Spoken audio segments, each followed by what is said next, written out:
ശ്രീദാമോദർ പ്രസാദ്, ഇപ്പോൾ CPIയുടെ ആവശ്യം ഒരു ശരിയായ ആവശ്യമാണെന്ന് അങ്ങ് കരുതുന്നുണ്ടോ?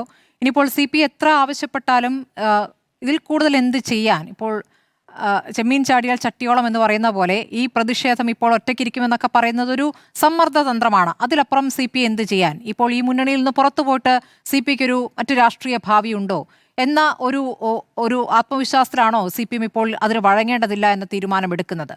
മാത്രമല്ല, ഇത് മുന്നണിയിൽ പക്ഷേ CPIക്ക് ഇക്കാര്യത്തിൽ മറ്റു പിന്തുണയില്ല. അപ്പോൾ RJD ജയിച്ച അടുത്ത ഘടകകക്ഷി പറയുന്നത് CPIയുടെ അനാവശ്യമായ ആവശ്യമാണെന്നാണ്. ഇതിപ്പോൾ ഒരു ഭരണഘടനാ പദവിയല്ല, ലെജിസ്ലേറ്റീവ് പ്രിവിലേജ് ഇല്ല.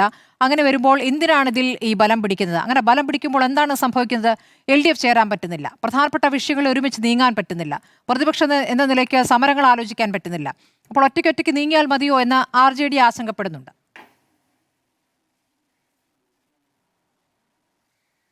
സ്മൃതി, നമ്മൾ കഴിഞ്ഞ 2 ആഴ്ച മുമ്പെയാണ് എനിക്ക് പിണറായി വിജയൻ്റെ പത്രസമ്മേളനം നടന്നത്. അത് ഈ വിഴിഞ്ഞം ബന്ധപ്പെട്ട് വിമർശനം ഉന്നയിക്കാനുള്ള പത്രസമ്മേളനമായിരുന്നു.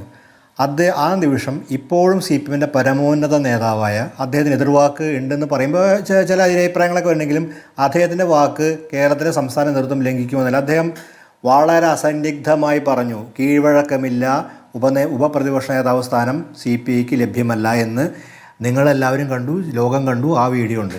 സാധാരണഗതിയിൽ അദ്ദേഹം അഭിപ്രായം മാറുന്നതൊക്കെ വളരെ അപൂർവമായിട്ടാണ് നമ്മൾ മനസ്സിലാക്കുന്നത്. അതൊക്കെ നമുക്ക് എല്ലാവർക്കും അറിയുന്ന കാര്യമാണ്. ഇനി മാറിയാൽ അത് അദ്ദേഹം തിരുത്തുന്ന ഒരു സ്ഥിതിയിലേക്ക് എത്തും. ആ പരമോന്നത നേതാവ് അത്തരമൊരു തീരുമാനം എടുത്തു കഴിഞ്ഞാൽ അതൊന്നും തിരുത്താനാണ് CPMന് പ്രായോഗികമായിട്ട് എന്ത് വഴിയാണെന്നുള്ളത് അറിയില്ല. പക്ഷേ അങ്ങനെ തിരുത്തപ്പെട്ടൊരു സാഹചര്യമായിരുന്നു PM ശ്രീയെ ബന്ധപ്പെട്ട്. അതിന് CPI അവലംബിച്ച രീതി എന്ന് പറഞ്ഞാൽ അവരുടെ സംസ്ഥാന നേതൃത്വം അവരുടെ അഖിലേന്ത്യാ നേതൃത്വമായി ബന്ധപ്പെട്ടു, CPMന് അഖിലേന്ത്യാ നേതൃത്വമായി ബന്ധപ്പെട്ടു.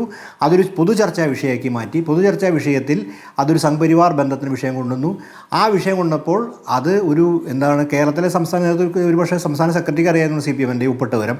പക്ഷേ ആരും അറിഞ്ഞില്ല. വന്നപ്പോൾ CPM പ്രതിസന്ധിയിലാവുകയും അതിൻ്റെ ഒരു കോൺസ്റ്റിറ്റ്യുവൻസ്, അതിൻ്റെ CPM നിയോജകമണ്ഡലത്തിൽ അതിൻ്റെ പ്രതിച്ഛായ നഷ്ടപ്പെടുകയും ആ പ്രതിച്ഛായ നഷ്ടപ്പെട്ടതിൻ്റെ ഭാഗമായിട്ടാണ് പിണറായി വിജയനും ശിവൻകുട്ടിക്കും തിരുത്തേണ്ടി വന്നത്. ഒരു പക്ഷേ ഈ തെരഞ്ഞെടുപ്പിൻ്റെ സാഹചര്യത്തിൽ പിണറായി വിജയൻ്റെ അദ്ദേഹത്തിനോട് ചെയ്ത അപരാധങ്ങളൊന്നും അത്ര പെട്ടെന്ന് മറക്കുന്ന ആളാണെന്ന് എനിക്ക് തോന്നുന്നില്ല. കേരളത്തിലെ BJP CPM ഡീലിനെ കുറിച്ച് കേരളത്തിൽ പ്രതിപക്ഷം പറഞ്ഞിരുന്നെങ്കിലും അതിന് ഏറ്റവും വിശ്വാസിതമായ ഒരു അന്തരീക്ഷം ഉണ്ടായിക്കൊടുത്ത CPI ആണ്. CPI നടത്തിയ പ്രധാനമന്ത്രിയെ കണ്ടതിന് ശേഷം PM ശ്രീ ഒപ്പുവെച്ചിരിക്കുന്നു എന്നാണ് CPI നടത്തിയ ഒരു നിരീക്ഷണവും. ഘടകകക്ഷിയാണ്, പ്രധാനപ്പെട്ട ഘടകകക്ഷിയാണ്, കമ്മ്യൂണിസ്റ്റ് പാർട്ടിയാണ്. അന്ന് മുതൽ പിണറായി വിജയൻ്റെ യഥാർത്ഥത്തിൽ ഈ CPM BJP ഡീൽ എന്ന യാഥാർത്ഥ്യം ഉണ്ടെന്ന് കേരളത്തിലെ പ്രതീതി സൃഷ്ടിച്ചത് CPI ആണ്. ആ ഒരു പ്രശ്നം പിണറായി വിജയനെ സമയത്ത് എത്ര എളുപ്പത്തിൽ മറക്കാൻ പറ്റും എന്ന് തോന്നുന്നു CPIക്കും മറക്കാൻ. അപ്പോൾ ഒരുപക്ഷെ CPI ഉന്നയിച്ച വിമർശനം, CPI ഒരു ധാർമ്മികമായ നിലപാട്, ഈ അധികാരത്തിൽ 10 വർഷം എപ്പോഴും അധികാരത്തിനൊപ്പം നിന്നൊരു പാർട്ടിയാണ് CPI. ഇപ്പോൾ മാവോയിസ്റ്റുകളെ കൊല ചെയ്യപ്പെട്ട സമയത്തൊക്കെ അഭിപ്രായം പറഞ്ഞാൽ അപ്പുറത്തേക്ക് ചുക്കും ചെയ്തിട്ടില്ല.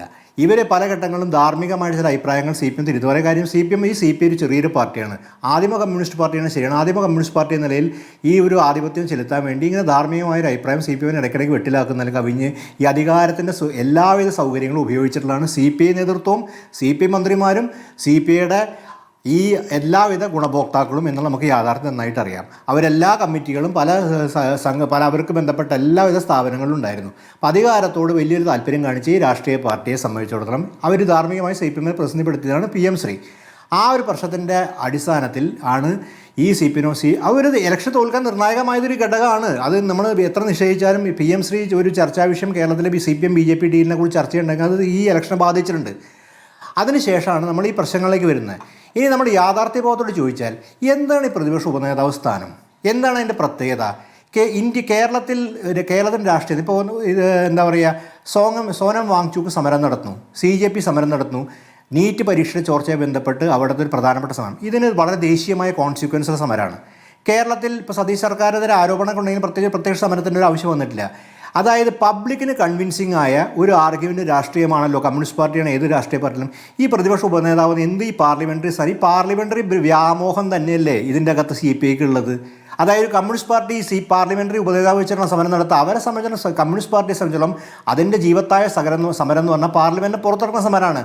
അതിനൊട്ട് കഴിവില്ല, ശേഷിയില്ല എന്നായിരിക്കും, അത് അംഗീകരിക്കുകയാണ്.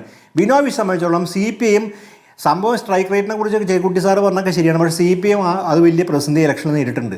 ആ നേരിടാൻ വേണ്ടി അതിൻ്റെ സംഘടനാ നേതൃത്വം, അതിൻ്റെ സംഘടനയ്ക്ക് ഇത് രൂക്ഷ വിമർശനം. ആ വിമർശനത്തെ എങ്ങനെയും മറികടക്കാനും ഇവിടെ ഗോവിന്ദമാഷ് ചെയ്യുന്ന പോലെ തന്നെ ബിനോയ് വിശ്വൻ അവിടെ അതിജീവിക്കാൻ വേണ്ടി ഒരു തന്ത്രം അവരുടെ പാർട്ടിയുടെ മേഖലയിൽ ഇറക്കിയതാണ്. ഇത് പ്രതിപക്ഷ ഉപനേതാവ് സ്ഥാനം എന്തോ ഒരു വലിയ സ്ഥാനമാണ്. അത് കിട്ടിക്കഴിഞ്ഞാൽ ഞങ്ങൾക്ക് എന്തോ ഇത് നമ്മുടെ മുമ്പിൽ അറിയാം. പബ്ലിക് ഇതിനെക്കുറിച്ച് കൺവിൻസ്ഡ് അല്ല. കേരള രാഷ്ട്രീയത്തെയോ ദേശീയ രാഷ്ട്രീയത്തെയോ അന്തർദേശീയ രാഷ്ട്രീയത്തെയോ ഹോർമുസ് തുറക്കാനോ ഈ പ്രതിപക്ഷ ഉപനേതാവ് സ്ഥാനം കൊണ്ട് സാധിക്കില്ല എന്ന് എല്ലാവർക്കും അറിയാം. പ്രത്യേകിച്ച് ഒന്നുമില്ല. അപ്പോൾ ഒരു വാദഗതി ഉയർത്തിക്കൊണ്ട് CPM ഒരു പ്രതിസന്ധിയിലാണ്. കാര്യം നേതൃത്വപരമായ പ്രതിസന്ധി CPMനുണ്ട്. 2 അതിൻ്റെ അകത്ത് ആന്തരിക പ്രതിസന്ധികളുണ്ട്. അപ്പോൾ അത് വെച്ച് മുതലെടുക്കാൻ പറ്റുമോ എന്നുള്ളതാണ് CPM നോക്കണം. അതെന്തിന് CPIക്ക് തന്നെ നിലനിൽക്കാൻ വേണ്ടിയിട്ട്, വേറെ ഒന്നുമില്ല. അതിൻ്റെയൊക്കെ CPIയുടെ ഈ പ്രതിപക്ഷ നേതാക്കളായി വരുന്ന ആൾക്കാരൊക്കെ ഭയങ്കര ആർജവം സംസാരിക്കുന്ന ആൾക്കാരാണ്. ഈ വെള്ളക്കുപ്പി കൊണ്ടുപോയ ആൾക്കാരനല്ലേ, ചളി വെള്ളക്കുപ്പി. അല്ലാണ്ട് ഈ എന്താ പറയുക, നമ്മുടെ നേതൃപദവിയിലേക്ക് ചൂണ്ടിക്കാണിക്കുന്ന പേര് മുൻമന്ത്രി കെ രാജന്റേതാണ്. കെ രാജൻ CPIയേക്കാൾ വലിയ CPM എന്ന നിലയ്ക്കാണ് കഴിഞ്ഞ സർക്കാരിൻ്റെ കാലത്ത് പ്രവർത്തിച്ചിരുന്നത്. CPM എന്നല്ല, മുഖ്യമന്ത്രിയുടെ സ്വന്തം, മുഖ്യമന്ത്രിയോട് ഏറ്റവും അടുത്ത ആളെന്ന നിലയ്ക്കാണ് പ്രതികരിച്ചിരുന്നത്. ഒടുവിൽ ഈ കെ രാജൻ്റെ പേര് പറഞ്ഞപ്പോൾ അതിനെ എങ്ങനെയാണ് പരസ്യമായി പിണറായി വിജയൻ തള്ളിക്കളഞ്ഞത് നമ്മൾ കണ്ടതാണ്. സ്മൃതി പറഞ്ഞ പോലെ തന്നെ കെ രാജനെ പ്രതിപക്ഷ ഉപനേതാവ് സ്ഥാനത്തേക്ക് കൊടുക്കാനാണെങ്കിൽ ഒരുപക്ഷെ പിണറായി സമ്മതിക്കും. അദ്ദേഹത്തിന് താല്പര്യമുള്ള ഒരു മന്ത്രിയാണെന്നുള്ള കാര്യം. പക്ഷേ CPI നേതാവ് നിലയ്ക്ക് വരുമ്പോഴാണ് അതൊരു CPIക്ക് വിട്ടുകൊടുക്കുന്ന സ്ഥാനമാകുമ്പോഴാണ് ഈ പ്രശ്നക്കാരൻ്റെ ഒരു ഭാവിയൊക്കെ ആലോചിച്ചിട്ടുള്ളതാണ് ഇവർ തർക്കം ഉന്നയിക്കുന്നത്. കഴിഞ്ഞ 5 വർഷത്തെ ഭരണകാലഘട്ടത്തിൽ നമ്മൾ കണ്ട കാര്യം, CPI തന്നെ കാനം രാജേന്ദ്രൻ ഒരു ഘട്ട ശേഷം ഈ CPIന് വിധേയപ്പെടുന്ന മന്ത്രിമാരെയും രാഷ്ട്രീയ നേതാക്കളെയൊക്കെ ചിലപ്പോൾ ഉന്നത നേതാക്കളെ എന്തിനും ഒഴിവാക്കി. അതുപോലെ ഒരു സ്റ്റാൽവാർട്സ് നേതാക്കൾ CPIക്ക് ഉണ്ടായിരുന്നു. ഇപ്പോൾ ഈ EMS നമ്മുടെ ഇപ്പോൾ നേരത്തെ TK വിനോദ് പറഞ്ഞു, ആരായിരുന്നു ഈ നേതാക്കളുടെ കൂടെ ഇരുന്ന് 57 മുതൽ കേരള നിയമസഭയെ എന്താ പറയുക അവിടെ ഡിബേറ്റുകളുകൊണ്ട് ഉയർത്തിക്കൊണ്ടുവന്ന് വളരെ എന്താ പറയുക കമ്മ്യൂണിസ്റ്റ് ഒറിജിനാലിറ്റിയുള്ള ചന്ദ്രശേഖരൻ നായരായിരുന്നു. അതുപോലെ എത്രയോ കമ്മ്യൂണിസ്റ്റ് നേതാക്കളായിരുന്നു ഈ പ്രതിപക്ഷത്തും ഭരണത്തിലുണ്ടായിരുന്നത്. ഈ പറഞ്ഞ ആൾക്കാർ അതുണ്ടോ എനിക്കറിയില്ല, ഉണ്ടായിരിക്കും. ഞാനിപ്പോൾ അവരെക്കുറിച്ച് കുറ്റം പറഞ്ഞ കാര്യം. പക്ഷേ എന്തായാലും പിണറായിൻ്റെ സ്റ്റേച്ചർ എന്തായാലും അവർക്കില്ലെന്ന് എല്ലാവർക്കും അറിയാം. ആ ഒരു യാഥാർത്ഥ്യം CPI അംഗീകരിക്കേണ്ട. അപ്പോൾ ആ നിലയുള്ള നേതാക്കളൊന്നല്ല. എന്തുകൊണ്ട് അത്തരം നേതാക്കളെ ഈ മന്ത്രിസ്ഥാനത്തിൽ കൊണ്ടുവന്നില്ല? എന്തുകൊണ്ട് CPMന് വേണ്ടി വിധേയപ്പെടുന്ന സംവിധാനം ഉണ്ടാക്കി വെച്ചു? ഈ ചോദ്യങ്ങളൊക്കെ കേരള സമൂഹത്തിന് മുമ്പാകെയുണ്ട്. കേരള സമൂഹം ചർച്ച ചെയ്ത വിഷയങ്ങളാണ്. ഇതിൻ്റെ അകത്ത് പ്രധാനപ്പെട്ട കാര്യം, ഏത് രാഷ്ട്രീയ പാർട്ടിയാണെങ്കിലും അത് പാർലമെൻറ്റ് രാഷ്ട്രീയം ആയിക്കോട്ടെ, അത് അവരുടെ ഓർഗനൈസേഷൻ രാഷ്ട്രീയം ആയിക്കോട്ടെ, പ്രത്യേകിച്ച് അതിൽ മാസ് പാർട്ടികളുടെ കാര്യം പറഞ്ഞത്, ഓർഗനൈസേഷൻ ഇഷ്യൂസ് ആയിക്കോട്ടെ, അത് പൊതുസമൂഹമായി ബന്ധപ്പെട്ടെടുക്കുന്ന ഇഷ്യൂ ആയിക്കോട്ടെ, രാഷ്ട്രീയ നിലപാടുകളായിക്കോട്ടെ, അത് പബ്ലിക്കിനെ കൺവിൻസ് ചെയ്യാം. പബ്ലിക്കിന് എന്തെങ്കിലും റെലവൻസ് ഉണ്ടാവണം. ഈ MN ഗോവിന്ദനായർ സ്മാരകത്തിൽ ലഡു വിതരണം ചെയ്യാം, അവളെ പൂത്തിരി കത്തിക്കാൻ. എന്താണ് ഈ സ്ഥാനം കൊണ്ട് പൊതുസമൂഹത്തിന് നേട്ടം? ഈ CPIക്ക് സമരം ചെയ്യാൻ അവർക്ക് നേതാക്കളെ, അവർക്ക് പൊതുസമരം ചെയ്യാൻ ആൾക്കാരില്ലെങ്കിൽ ആ പ്രശ്നം പരിഹരിക്കാൻ വരെ നോക്കണം. പിന്നെ വേറെ കാര്യം, ഇപ്പോൾ CPI നിങ്ങൾ ഒറ്റയ്ക്ക് നിൽക്കുമെന്ന് പറഞ്ഞു. CPI ഒറ്റയ്ക്ക് രാഷ്ട്രീയമായിട്ട് എന്ത് അതിജീവനം നടത്താൻ വേണം? ഇനി ഒന്നുകിൽ കോൺഗ്രസിനോട് നിൽക്കുക. അതൊരു പക്ഷേ കോൺഗ്രസ് ആയിട്ട് അതിനൊരു ഒരാൽബന്ധം ദീർഘകാലമായിട്ട് ഉണ്ട്. അത് ഇടക്കാലത്ത് വിട്ടുപോയാലും അത് ഒരു പക്ഷേ കോൺഗ്രസ് ഒരു പക്ഷേ CPI അക്കോമഡേറ്റ് ചെയ്യും. വേണ്ട ഇതിൽ അക്കോമഡേറ്റ് ചെയ്യും. കാര്യം കോൺഗ്രസിൻ്റെ സ്വഭാവം അനുസരിച്ച് ദേശീയ ബൂർഷ്വാസി കോൺഗ്രസിനെ CPIക്ക് ഉൾക്കൊള്ളാനാവുന്നല്ലോ. അടിയന്തരാവസ്ഥ കാലത്തും അതിന് മുമ്പുള്ള ഒരു പശ്ചാത്തലത്തെ രാഷ്ട്രീയ വിശകലനം. ആ നിലയിൽ ഒരു പക്ഷേ കോൺഗ്രസ് അക്കോമഡേറ്റ് ചെയ്യും. CPM ആയിട്ടുള്ളവരുടെ തർക്കം 64 മുതൽ തർക്കം ദീർഘതർക്കമാണ്. ആ തർക്കം ഐഡിയോളജിക്കലാണ്. അതിൻ്റെ അകത്ത് 2 പാർട്ടികളുടെ സംഘടന, അതൊന്നും പെട്ടെന്ന് പരിഹരിക്കാൻ പറ്റുന്ന കാര്യമായിട്ട് നിൽക്കുന്നത്. പക്ഷേ പുതിയ തലമുറയിലേക്ക് അത് വന്നിട്ടുണ്ടാവില്ല. അതുകൊണ്ടാണ് എപ്പോഴും ഈ 67ലെയും ഒക്കെ ചരിത്രം പറയുന്നതിൻ്റെ കാര്യം ഈ ഒരു പ്രശ്നം അടിയിൽ കിടക്കുന്നതുകൊണ്ടാണ്. ഈ ഒരു രാഷ്ട്രീയ പ്രശ്നം അടിയിൽ കിടക്കുന്നതുകൊണ്ടാണ്. ഇവിടെ പ്രധാനപ്പെട്ട കാര്യം ഞാൻ വീണ്ടും അടവരിട്ട് പറയുന്നത്, സ്മൃതി, നമുക്കറിയാം ഇവിടെ ഇത്രയും പാനലിസ്റ്റുകളുണ്ട്, വളരെ പ്രഗത്ഭര പാനലിസ്റ്റുണ്ട്. എന്താണ് ഇത്? ഇവരാരെങ്കിലും പറഞ്ഞു തന്നായിരിക്കും. സെബാസ്റ്റ്യൻ പോൾ സാർ വളരെ എല്ലാ കാര്യങ്ങളും സൂക്ഷ്മമായി എന്ത് പബ്ലിക് കൺവിൻഷൻ, എന്ത് പബ്ലിക് റെലവൻസാണ് ഈ നേതാവ് CPIക്ക് ലഭിക്കുന്നത്? എന്ത് രാഷ്ട്രീയമായി എന്ത് മാറ്റം? വിഴിഞ്ഞ വിഷയം എടുക്കൂ. ഇപ്പോൾ പ്രതിപക്ഷത്തിന്റെ വിഷയമായി ഇപ്പോൾ CPM ഒറ്റയ്ക്ക് തീരുമാനിച്ച് ആദ്യം പ്രതികരിച്ച വിഷയം വിഴിഞ്ഞം ഓഹരി കൈമാറ്റവുമായി ബന്ധപ്പെട്ട് ആദ്യം മൊണോപ്പൊളിക്കെതിരെ പറഞ്ഞു, പിന്നീട് ഓഹരി കൈമാറിക്കഴിഞ്ഞു എന്ന് പറഞ്ഞു, പിന്നീട് ഓഹരി കൈമാറ്റമാണ് പ്രശ്നമെന്ന് പറഞ്ഞു. ഇപ്പോൾ അതുമല്ല പ്രശ്നം, ആദ്യം തന്നെ സർക്കാരിനെ അറിയിച്ചിരുന്നില്ല എന്നാണ് പ്രശ്നമെന്ന് പറയുന്നു. ഇങ്ങനെ മാറി മാറി പറഞ്ഞുകൊണ്ടിരിക്കുകയാണ്. അപ്പോൾ ഇതിൽ CPIക്ക് ഒരു നിലപാടുണ്ട്. ആ CPIയുടെ നിലപാട് CPM ചോദിച്ചിരുന്നോ? CPM ഒറ്റയ്ക്കൊരു തീരുമാനമെടുക്കുകയും അത് പ്രതിഷേധിക്കുകയും ചെയ്തു. അതൊരു പ്രശ്നമാണ്. PM ശ്രീയുമായി ബന്ധപ്പെട്ടും ആലോചിക്കാതെ ഒറ്റയ്ക്ക് CPM നിലപാടെടുക്കുന്നു. അപ്പോൾ അത് ഒരുമിച്ച് ചെയ്യണമെന്നുള്ളതാണ് CPI പറയുന്നത്. അത് വേറെ വിഷയമാണ്. അത് മുന്നണിക്കകത്തുള്ള CPMൻ്റെ വലിയേട്ട മനോഭാവത്തിൻ്റെ പ്രശ്നമാണ്. അത് ഇപ്പോൾ തുടങ്ങിയതല്ല, ദീർഘകാലമായിട്ടുള്ളതാണ്.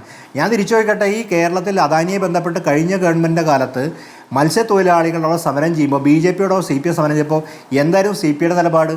CPM നിലപാടെടുത്തത് ഈ മത്സ്യത്തൊഴിലാളി പ്രസ്ഥാനങ്ങളെ ബന്ധം CPIക്ക് ഒരു പഴയ ഒരു ബന്ധമുണ്ട്. അത് ഒരുപക്ഷെ വിനോദനൊക്കെ അറിയണ്ടായിരിക്കാം. CPIക്ക് ഒരു പഴയ ബന്ധം നിൽക്കുന്നുണ്ട്. എന്ത് നിലപാട് CPI എടുത്തത് അവിടെ? ഒരു നിശബ്ദതയിലുണ്ടായിരുന്ന മൗനം. അപ്പോൾ അധികാരമായി ബന്ധപ്പെട്ട എല്ലാ സൗകര്യങ്ങളും ഉപയോഗിച്ചൊരു പാർട്ടിയാണ് CPI. ഇപ്പോൾ ഈ ധാർമ്മികമായിട്ടൊരു റെലവൻസ് ഉണ്ടാക്കാൻ തോറ്റു തുന്നമ്പാടിയ സമയത്ത് CPM പ്രതിസന്ധിയിലാണ്. എന്നായിരുന്നൊരു ചെറിയ മുതലെടുത്തിടത്തുകൊണ്ട് തങ്ങൾക്കൊരു അസ്ഥിവാരം ഉണ്ടാക്കാമെന്ന് ഒരു ശ്രമത്തിനപ്പുറം രാഷ്ട്രീയമായിട്ട് ഒരു റെലവൻസ് ഉണ്ടാക്കത്തില്ല. CPI നടന്ന സമരം വേറെയാണ്, അതവർക്ക് പുറത്തെടുത്ത് ഈ ഒന്നാമത്തെ രീതി പറഞ്ഞില്ലേ, CPM ഈ പാർലമെന്റ് രാഷ്ട്രീയത്തിൻ്റെ സംഘടനയെ പാർലമെന്ററി വ്യാമോഹം ഗ്രസിച്ചൊരു അവസ്ഥയിലുള്ള, അതായത് പണ്ട് വ്യക്തികൾക്കാണ് പാർലമെന്ററി വ്യാമോഹം, ഇത് പാർലമെന്ററി വ്യാമോഹമാണ് ഇവരുടെ വിഷയം. എന്ത് പ്രസക്തിയുള്ള ഉപനേതാവ് കേരള രാഷ്ട്രീയത്തിൽ പാർലമെന്ററി സ്ഥാനത്ത്, അതും ഒരു ഇറലവന്റ് സ്ഥാനം, ഒരു സ്ഥാനം പോലും അല്ല. ഇതാണ് കേരള CPI വലിയ ആന വിഷയമായിട്ട് കേരള ചർച്ച ചെയ്യുന്നത്. കേരളം നേരിടുന്ന ഒട്ടനവധി പ്രശ്നങ്ങളുണ്ട്. ഇതിനെക്കുറിച്ചൊന്നും ഒരു കൺസേൺ CPIക്ക് ഇല്ലേ? നമ്മൾ ഗൗരവമായിട്ട് ആലോചിക്കേണ്ട കാര്യം. അപ്പോൾ CPIയെ സംബന്ധിച്ചോളം ഇത് കേരളത്തിൽ അവരെ സംബന്ധിച്ചോളം ഇത് ഞാൻ പറഞ്ഞ അവരുടെ നേതൃത്വത്തിന്റെ വളരെ നിലനിൽപ്പായി ബന്ധപ്പെട്ട എന്തോ ഒരു കാര്യം മാത്രമാണ് മനസ്സിലാക്കാൻ സാധിക്കുന്നത്. ശരി.